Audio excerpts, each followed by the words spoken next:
Assalamualaikum warahmatullahi wabarakatuh. Nama saya Repa Chelsea Serwandi dari kelompok 7 akan menjelaskan tentang gejala jiwa. Mari kita pelajari tentang psikologi dulu sebelum memasuki tentang gejala jiwa. Psikologi berasal dari kata fisik yang berarti jiwa dan logos yang berarti ilmu. Jadi secara istilah psikologi berarti ilmu jiwa atau ilmu mempelajari tentang gejala kejiwaan. Tetapi dalam sejarah perkembangannya, kemudian arti psikologi menjadi ilmu yang mempelajari tingkah laku manusia.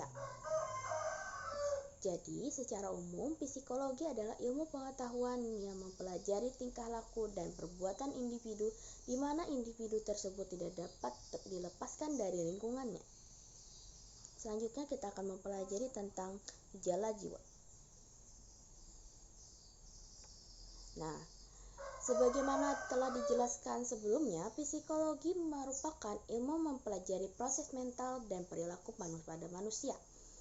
Perilaku manusia akan lebih mudah dipahami jika kita juga memahami proses mental yang mendasari perilaku tersebut. Demikian, kita akan lebih mudah memahami perilaku seseorang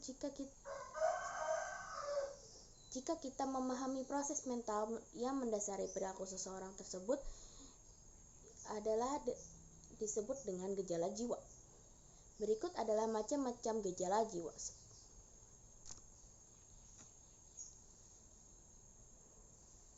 Pertama, pengamatan. Pengamatan merupakan usaha manusia untuk mengenal dunia nyata, baik mengenal dirinya sendiri maupun dunia sekitar di mana dia berada, dengan cara melihat, mendengar, membau, meraba, dan mengecap. Dunia pengamatan biasanya dilukis dari aspek pengamatan peraturan tertentu agar dapat melakukan orientasi secara baik. Yang kedua adalah tanggapan. Tanggapan adalah sesuatu bayangan yang melekat dalam ingatan kita setelah kita melakukan suatu pengamatan. Proses menanggap atau membayangkan kembali merupakan representasi, yaitu membayangkan kembali atau menimbulkan kembali gambaran yang ada pada saat pengamatan. Yang ketiga adalah fantasi. Didefinisikan sebagai kemampuan jiwa untuk membentuk tanggapan-tanggapan atau membayang-bayangkan baru dengan tanggapan yang sudah ada, dan tanggapan tersebut tidak harus sama sesuai benda-benda yang ada. Terjadi seperti setelah terjadi fantasi, terjadi secara sadar maupun dengan tidak sadar. Selanjutnya adalah ingatan. Pada umumnya, para ahli memandang ingatan sebagai hubungan pengalaman dengan masa lampau. Berdasarkan caranya, orang berfantasi. Fantasi dibedakan menjadi tiga.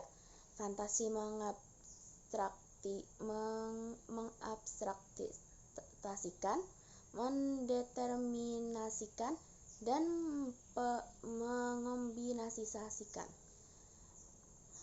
Fantasi mengabstraksikan jika seorang berfantasi dengan beberapa bagian sehingga ada bagian yang dihilangkan.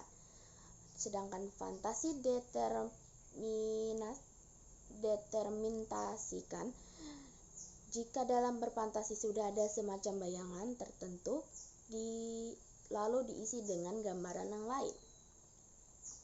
Yang ketiga adalah fantasi mengombinasikan jika menggabungkan bagian dari tanggapan yang satu dengan yang lainnya.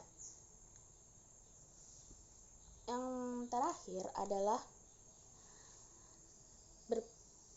berpikir. Berpikir merupakan proses dinamis yang dapat dilukiskan dalam proses atau jalannya dalam suatu